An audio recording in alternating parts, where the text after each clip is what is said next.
Chapter 4 of The Science of Being Great by Wallace D. Wattles. There is a cosmic intelligence that is in all things and through all things. This is the one real substance. From it all things proceed. It is intelligent substance or mind stuff. It is God. Where there is no substance, there can be no intelligence. For where there is no substance, there is nothing. Where there is thought, there must be a substance which thinks. Thought cannot be a function, for function is motion, and it is unconceivable that mere motion should think. Thought cannot be vibration, for vibration is motion, and that motion should be intelligent is not thinkable. Motion is nothing but the moving of substance.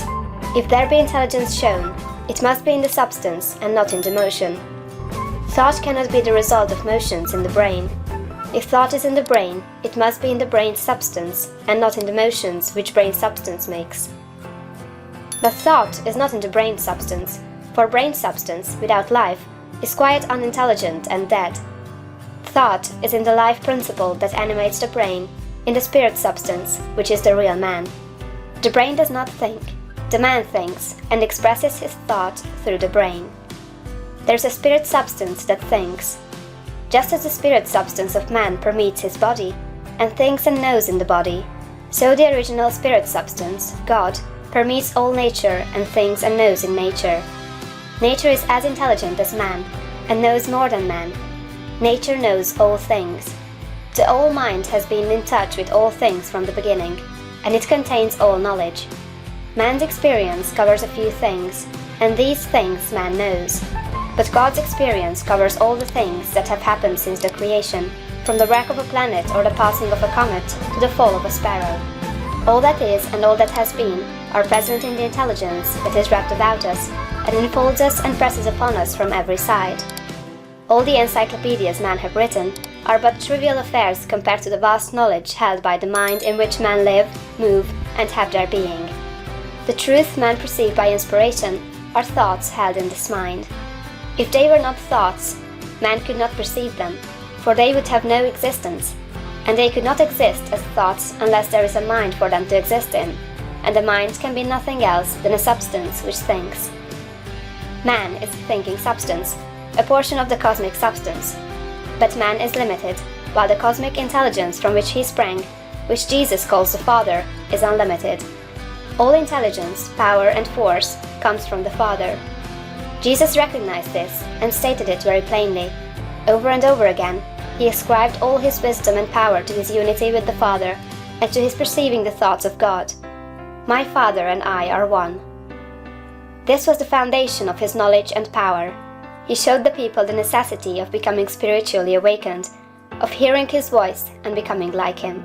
He compared the unthinking man who is the prey and sport of circumstances to the dead man in a tomb, and besought him to hear and come forth. God is spirit, he said.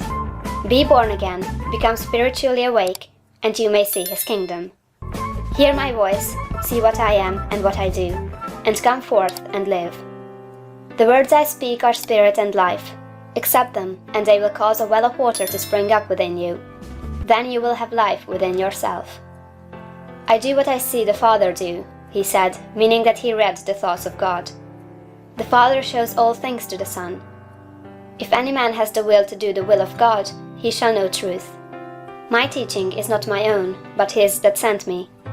You shall know the truth, and the truth shall make you free. The Spirit shall guide you into all truth.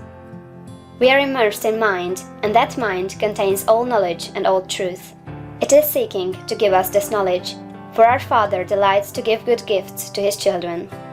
The prophets and seers and great men and women, past and present, were made great by what they received from God, not by what they were taught by men. This limitless reservoir of wisdom and power is open to you.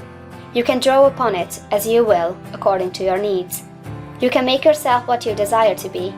You can do what you wish to do. You can have what you want. To accomplish this, you must learn to become one with the Father, so that you may perceive truth, so that you may have wisdom and know the right ends to seek and the right means to use to attain those ends, and so that you may secure power and ability to use the means. In closing this chapter, resolve that you will now lay aside all else and concentrate upon the attainment of conscious unity with God.